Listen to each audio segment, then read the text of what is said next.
resident in this area, I don't see much going on in the media at all. And I'm wondering if, you know, what the city of Yoruba has for media partners that can help us in Norco and in Riverside start from your side and see if maybe our local media will start to be encouraged to pick up more. And there's clearly a large amount of information in this room that isn't being publicized.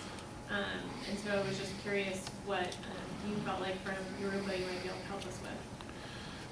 Sure. Well, yeah, the lack of publicity about this has been an ongoing problem, and that's why we're here tonight, to kind of spread the word and get things going.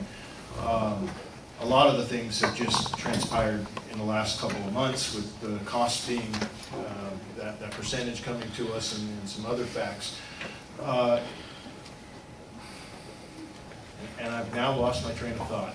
Newspaper, media. I spoke to Ryan Hagan for probably a good half hour about a week ago, before the last article he put out last week. His biggest complaint to me was that he had no response from anybody he was contacting from Riverside, council members, upper echelon of those folks. They're not responding. They're just like, shut the door, waiting for the CPUC to have the hearing. That's what they're doing. They're hiding behind this cover of the hearing that's coming up in August. That's not good enough for anybody.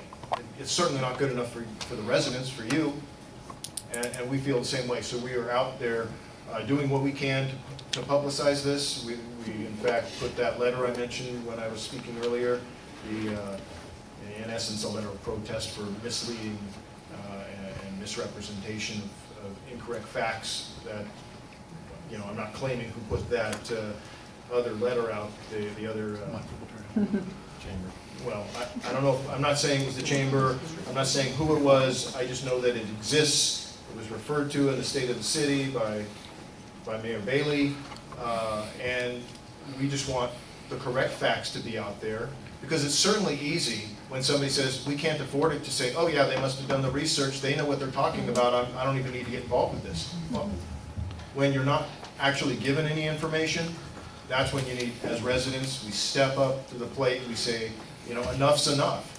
Well, we want answers. You're our elected officials, or the people in charge of these divisions and groups. You need to be transparent, clear about what it is that's going on and why. They need to express why they have an opinion about whether it's too expensive, then how is it too expensive? Why can't you afford it? Why? Give some reasoning. Don't just say, we can't do it, and not give any explanation. That's not good enough for you, for me, for anybody. That's really the point. So we, as Rupa Valley, are doing as much as we can to engage with groups within Rupa Valley and outside of Rupa Valley, so that we can spread, in our version, what we know as the facts, and hope that people will see what we can provide as evidenced by all the slides and information that you see here tonight, and hope that that is enough to get people sparked with a little bit of energy to continue the fight. Rupa Valley, as you know, is 7 years old. California's newest city. Still proud to say that. And we've been through a lot of litigation and a lot of fighting. And the reason we fight is not because we like lawyers, and it's not because we like lawsuits, and it's not because we like stress. It's because we stand up for what we believe in, and we don't like people trying to run over us. And that is exactly what's been happening with this situation. So we won't we won't just sit down and lay back and let it happen to us. We will do everything in our power and use our voices to convince anybody we can to listen and understand what the true facts are, and make decisions based on those, not decisions based on some erroneous information that has zero backup to it. So hopefully that helps give a little perspective as to things we're doing